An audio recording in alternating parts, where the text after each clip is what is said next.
Question আছে sir. আপনি বললেন কোনো দলই চায় না জঙ্গিদের মদত দিতে বা কিছু। অভ্রর নামটা কি জানো, যার মাসি বলেছিল যে আমার ভাইপো তো জঙ্গি তৃণমূল করে? মাসি না, মা ওমর ফারুক। ওমর ফারুক। অভ্র বলুক, কাউন্টার করুক। আসি স্যার আপনার কাছে, নীলাদিদার কাছে আসি। অভ্র, অসাধারণ গভর্নমেন্ট তো আমাদের রাজ্যে ছিল, তাদের ব্যাপারে খারাপ আমরা কিছু বলবো না, আমরা ভালোই বলবো। আপনি বাপের জন্মে কখনো দেখেছেন যে পার্শ্ববর্তী রাষ্ট্রের একজন জঙ্গি জেল থেকে ছাড়া পেয়ে, যেটা সজলদাও বলছিলেন, জেল থেকে ছাড়া পেয়ে হাসপাতালের বেডে বসে বসে নিজের মা বউ বাচ্চাকে আগে মনে করছে না, মনে করছে কাকে?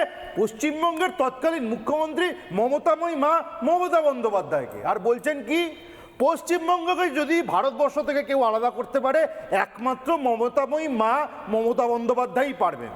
এহেন প্রাক্তন মুখ্যমন্ত্রীকে নিয়ে কেন কটু কথা বলবো? অসাধারণ মুখ্যমন্ত্রী ছিলেন, এমন মুখ্যমন্ত্রী উনি ছিলেন, এমন কার্যকলাপ করেছেন যে সন্ত্রাসবাদী সংগঠনের মনে হচ্ছে অসাধারণ কাজ হচ্ছে। মানে ভাবুন তো, আর খালি সন্ত্রাসবাদী সংগঠন না, সৌরপ্রিয়তার মতো লোকজনেরও মনে হয়েছে, সেটা আলাদা কথা। আমি বলছি 450 কিলোমিটার বর্ডার, সেখানে ফেন্সিং করার জন্য কেন্দ্রীয় সরকারের তরফে 19 বার চিঠি দেওয়া হয়েছিল তৎকালীন তৃণমূল সরকারকে।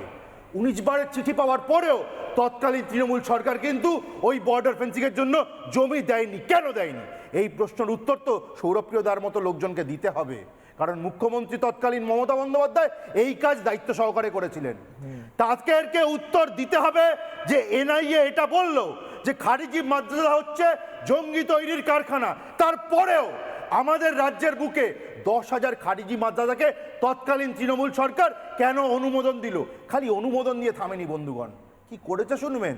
স্কলারশিপ, ট্যাব, সাইকেল এসব দিয়েছে। মানে আমাদের রাজ্য এমন একটা রাজ্য যেখানে স্কলারশিপ দিয়ে জঙ্গি তৈরি করা হতো। অবস্থা ভাবুন, লক্ষ্মী ভান্ডার দিয়েছে, স্কলারশিপ দিয়ে জঙ্গি তৈরি করা হতো। আর আমি বলছি তৎকালীন মুখ্যমন্ত্রী মমতা বন্দ্যোপাধ্যায়, মমতাময়ী মা কতজনের যে অনুপ্রেরণা, জঙ্গিদের অনুপ্রেরণা কিনা বলতে পারবো না, সেটা সৌরপ্রিয়তা বেটার জানবেন।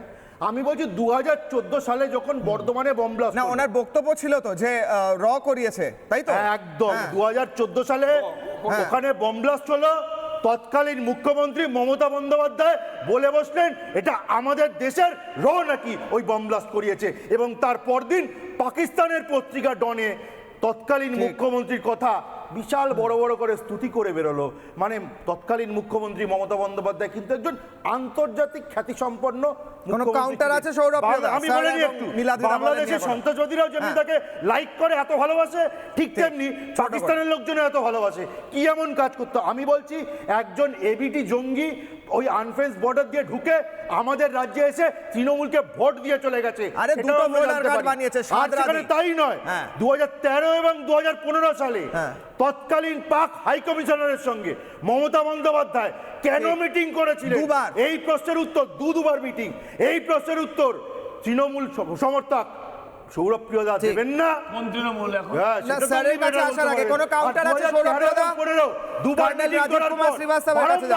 দুবারই তখনকার পাক হাই কমিশনার বলেছেন মুখ্যমন্ত্রী তৎকালীন মমতা বন্দ্যোপাধ্যায় অসাধারণ একজন নেত্রী এবং তিনি নাকি পাকিস্তানে খুব পপুলার।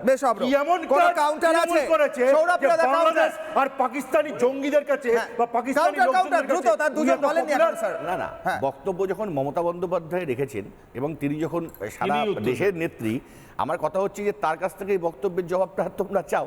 এই বক্তব্যের জবাব কর্নেল রাজীব কুমার মুখ্যমন্ত্রী কথা বলছে, তার বক্তব্যের জবাব আমি দেব। মুখ্যমন্ত্রী প্রাক্তন মুখ্যমন্ত্রী কর্নেল রাজীব কুমার দুজন বলেননি। উত্তর দিন, তৃণমূলেরা লড়াই করতে এসছেন, উত্তর আপনাকে দিতে হবে। তৃণমূলেরা বলতে এসছেন, উত্তর আপনাকে দিতে হবে। একদম একদম আমরা ভারতীয় জনতা পার্টির মুখপাত্র বিজেপি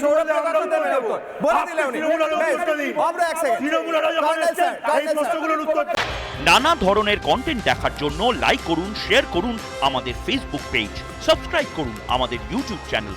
পাশাপাশি অন্যান্য ব্রেকিং নিউজের জন্য অবশ্যই চোখ রাখুন রিপাবলিক বাংলায়।